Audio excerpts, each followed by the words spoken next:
Oui, bonjour. Au pied levé, puisque Marcel Spector n'est pas là, je vais essayer de vous faire un petit peu le point sur cette entité interne à l'Université numérique de la montagne, qu'on a appelé le groupe Santé. Voilà. Bon, on se situe dans une évolution du contexte sociétal sur lequel on ne va pas trop s'éterniser, qui est principalement le vieillissement de la population.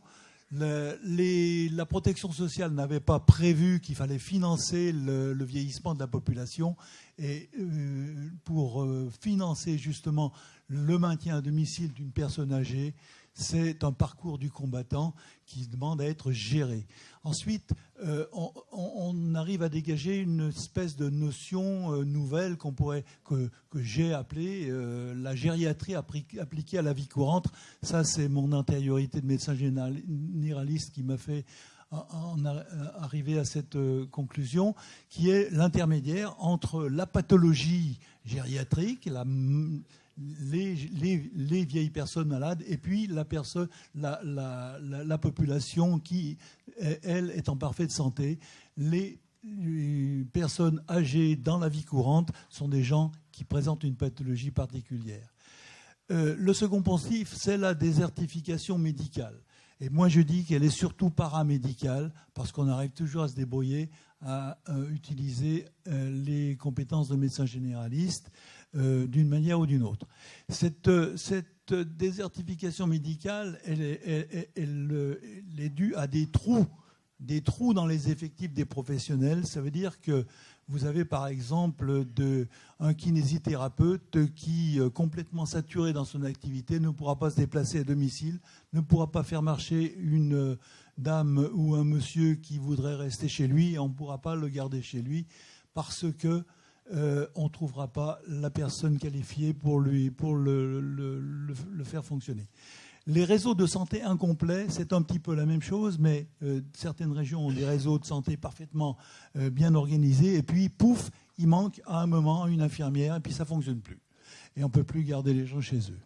Alors donc, ça veut dire que peut-être il y a une réflexion à mener sur la création de nouvelles professions qui ne soient pas des infirmières, qui ne soient pas des paramédicaux, qui ne soient pas des gens extrêmement bien diplômés, mais qui soient capables, par exemple, de poser les bas de contention, de faire marcher les vieilles personnes. Et ça, il n'y a pas besoin d'être une infirmière pour en arriver là. Ce sont des professions qui sont à créer, qu'on est en train de créer.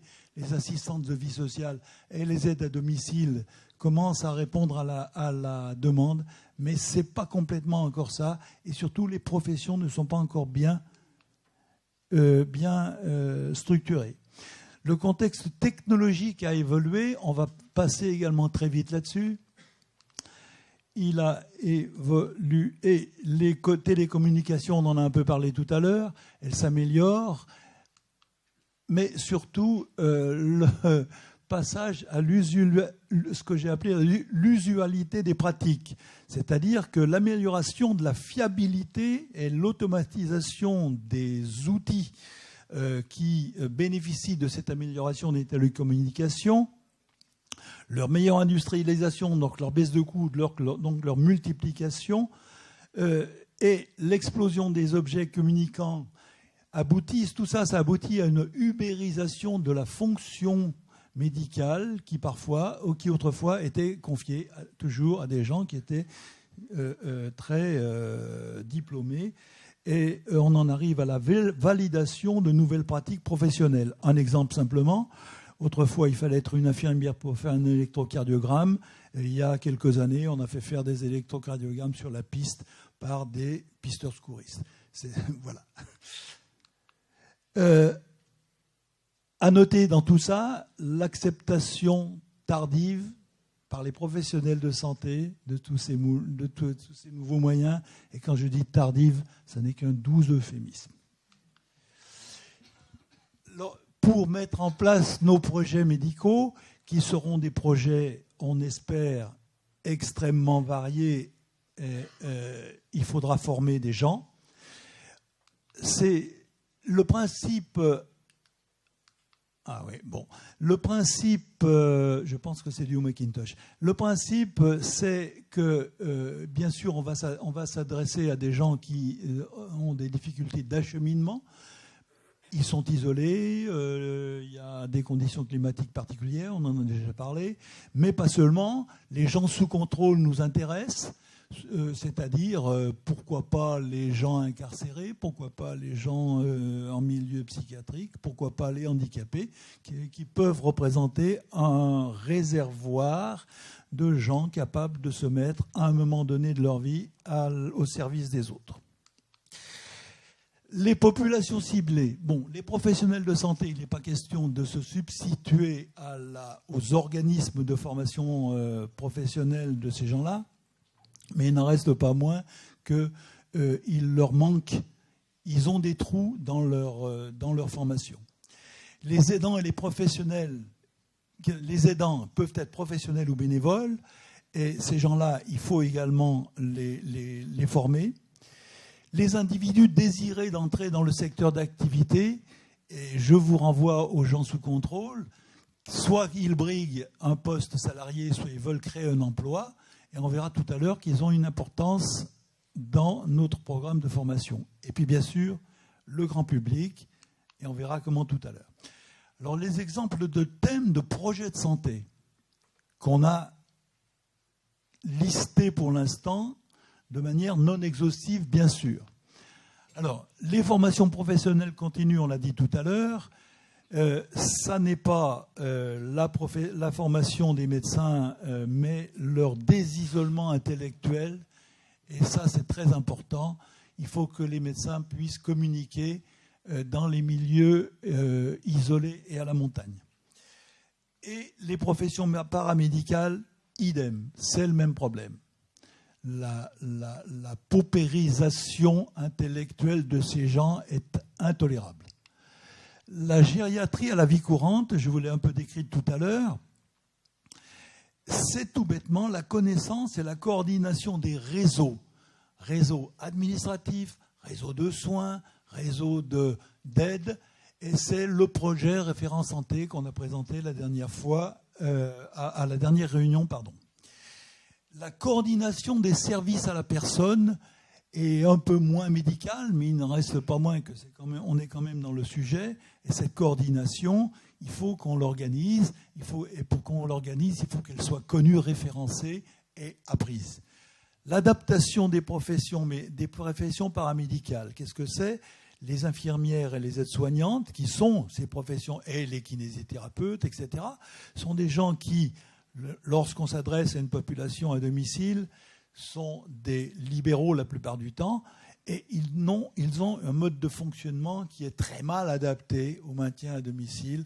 Et ça, il va falloir que dans nos projets, on fasse des expériences de changement de mode de profession. Et puis, il y a des professions à créer. On a tout à l'heure parlé de modifications dans la façon d'enseigner. Il faut aussi qu'on crée des nouvelles professions pour s'adapter à cette évolution de la société et à l'isolement. Parce que ça coûte cher d'utiliser les structures actuelles. Trop cher. Alors, les projets peuvent être tout bêtement des mises à niveau scolaire, réalphabétisation, par exemple pour les gens qui veulent créer leur emploi dont on a parlé tout à l'heure, acquisition d'un niveau de type brevet pour donner aux gens la possibilité de préparer des concours d'entrée, par exemple à l'école d'infirmière, mais surtout d'aide-soignante. Et puis, la formation des populations aux principes de base de l'hygiène, etc. Il y a des tas de projets qui pourraient être menés de cette manière. Et une toute nouvelle façon de prendre en charge les patients chroniques qui s'appelle l'éducation thérapeutique des patients et qui peut intéresser l'Université numérique de la montagne parce qu'il faudra mettre en place une éducation distancielle pour ce type de formation. Alors, On a différencié de tous ces projets variés, et encore une fois, ce n'était pas exhaustif, le problème de l'urgence, parce que c'est un problème d'égalité. Et il est vrai qu'en territoire isolé et en territoire de montagne, on n'est pas exactement égal à un habitant de Grenoble ou d'une grande ville devant l'urgence, malgré les structures qui sont mises en place et qui sont souvent un peu futuristes. Les professionnels de santé dont on a parlé tout à l'heure ne sont pas toujours formés à la prise en charge de l'urgence. Ça peut représenter un thème de projet de santé, la mise en place d'un réseau de prise en charge de l'urgence dans un territoire isolé. C'est un projet identifiable. L'aide à domicile, même combat. Les populations, c'est bêtement la formation au secours samaritain, et on en connaît quelque chose à la NPSP, au secours, le secourisme samaritain des gens. La France est très, très, très en retard sur l'enseignement du secourisme à sa population. Les professionnels, c'est les pompiers, c'est les pisteurs, c'est des tas de gens comme ça qui sont organisés, qui ont une formation qui est structurée et qui, à mon avis, n'est pas une formation exactement bien conçue pour faire face à tous les besoins des populations isolées. Et puis les médecins. Alors, les médecins correspondants de SAMU, ça n'est pas un projet qu'on a identifié en tant que tel, c'est pour ça que je le mets dans les exemples de thèmes, mais ça peut représenter un projet très intéressant et il faut d'ailleurs que je m'en occupe. Dans le même ordre d'idées, on nous a présenté récemment un projet, le projet Lorrain, qui va être, je crois, cet après-midi présenté. Et puis, mon confrère vous dira tout à l'heure un petit mot d'un truc qui vient de tomber, qui est tout neuf, et qu'on ajoutera à ça. Alors, il n'y a pas que l'urgence et il n'y a pas que la gériatrie, il y a toutes les spécialités qui nécessitent des interventions en routine. Surveiller certains paramètres en obstétrique, en ophtalmologie et encore dans bien d'autres spécialités en faisant déplacer les gens jusqu'à l'hôpital le plus proche, c'est quand même difficile. Et on peut monter des projets de maintien à domicile en milieu isolé sur des thèmes de ce type. Etc. C'est loin d'être exhaustif. Alors les projets qui ont déjà été proposés, alors on ne va pas revenir sur les référents de santé qui ont été présentés la dernière fois. On ne va pas s'apesantir là-dessus parce que ça va être présenté sur le déploiement du modèle hôpital virtuel Lorrain qui va être présenté, je crois, cet après-midi. Et je vais donner la parole à mon confrère pour vous présenter un troisième projet qui, en fait, vient de tomber tout de suite, là, et c'est pour ça qu'il ne fait pas partie du slide. Merci. En fait, il n'est pas tout à fait nouveau, mais je n'avais pas parlé la dernière fois en janvier. Alors, je suis Vincent Rial, praticien hospitalier, non-médecin et maître de conférence au CHU de Grenoble et président de la Société française des technologies pour l'autonomie et de gérontechnologie. Donc c'est vrai que la dernière fois, j'étais intervenu surtout sur les questions de maintien à domicile et je voudrais simplement présenter en 2 mots très très rapidement, parce que je crois que j'ai très peu de temps, les apports potentiels et prêts à devenir effectifs de la SFTAG. D'une part, au niveau des territoires non pas isolés mais insulaires et qui ont des caractéristiques de population doublement problématique par le vieillissement de la population et par le chômage. Et la SFTAG a une commission formation qui s'occupe spécifiquement de la Martinique et de la Guadeloupe et qui fait des études de formation permettant de créer des emplois très très rapidement, de manière très efficace, avec les pédagogies qui ont été évoquées ce matin, pour des jeunes de ces îles et pour les personnes âgées de ces îles, bien sûr, en lien direct avec le médical et le médico-social. On est à fond dans le médico-social. Je voudrais également insister sur le fait que, en tant que président de la SFTAG, je suis membre du groupe Objets Connectés de la Haute Autorité de Santé qui traite absolument de toutes les questions qui ont été évoquées du point de vue médico-social par Lucien Cadose et surtout du point de vue éthique et droit, parce que ça n'a pas été évoqué, mais tous ces objets connectés posent des questions. Ce ne sont pas des questions bloquantes, il suffit d'y réfléchir posément et de prendre le problème par le bon bout. Mais en tout cas, dès que vous mettez un objet connecté entre les mains de personnel, il y a immédiatement des questions éthiques qui sont très très fortement prégnantes et étudiées par la HAS. Donc c'est ce que je voudrais ajouter. Et avec mon collègue Vincent Danel du SAMU 38, nous avons mis sous forme de film une réunion qui a été très très importante récemment sur les gestes et les comportements qui sauvent. Tout a été filmé par moi-même avec un découpage du très long film qui a été fait, et c'est un écho direct avec la question de l'urgence dans les territoires de montagne et les territoires isolés également. Et je crois que ça peut également être très très utile au projet UNM. Voilà, je te remercie de m'avoir passé le micro. On va terminer en vitesse avec les formations. On l'a déjà dit, des modules existent, il suffit de les adapter aux conditions particulières du projet de UNM.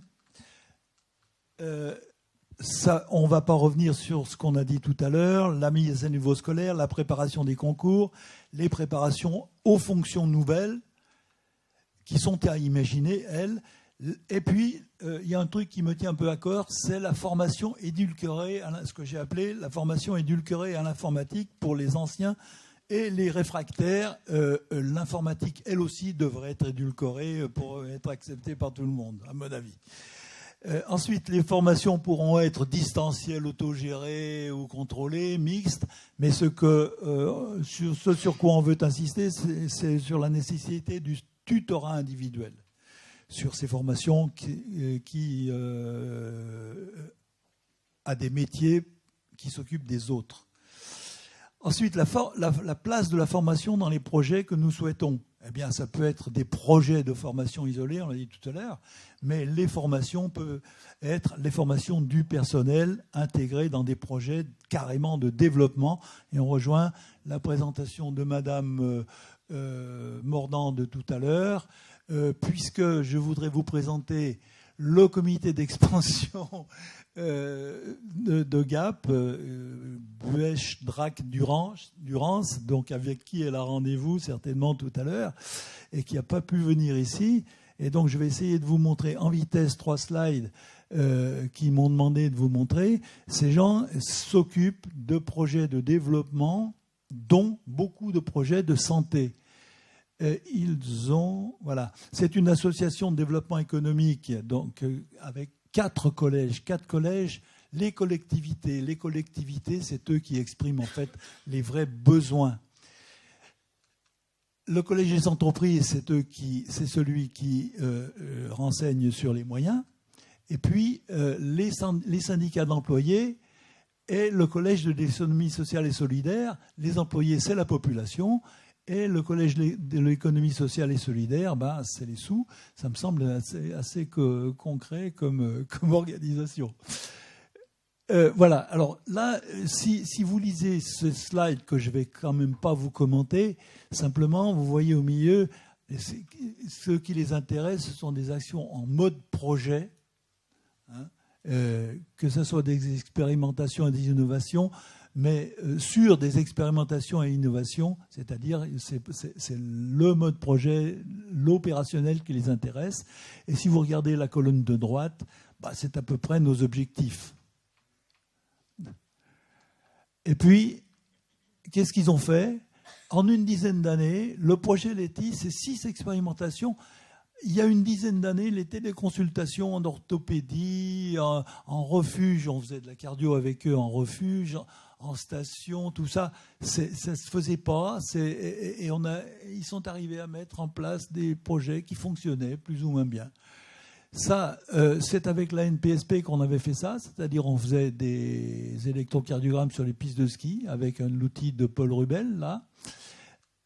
Et puis la télédermatologie, le télédépistage des rétinopathie diabétique, ça rejoint tout à fait les objectifs qu'on a donnés tout à l'heure à nos projets de l'université de la montagne, numérique de la montagne, groupe médical. Et puis construction d'une coopération intermassif. Cette coopération, Madame Mordant nous en a parlé un peu tout à l'heure, c'est-à-dire c'est la coopération entre, en fait, Rhône-Alpes et PACA. Et puis, soutien très fort du commissariat du Massif alpin, c'est ce que nous évoquait encore Madame Mordant tout à l'heure. Voilà. Les formations, ils ont une antériorité, ils sont branchés sur Marseille, bien sûr, puisque c'est leur. Il est dans nos tuyaux, l'université de Marseille. Pas trop. Mais ça peut être une piste de plus. Voilà. Moi, j'en ai terminé avec ça.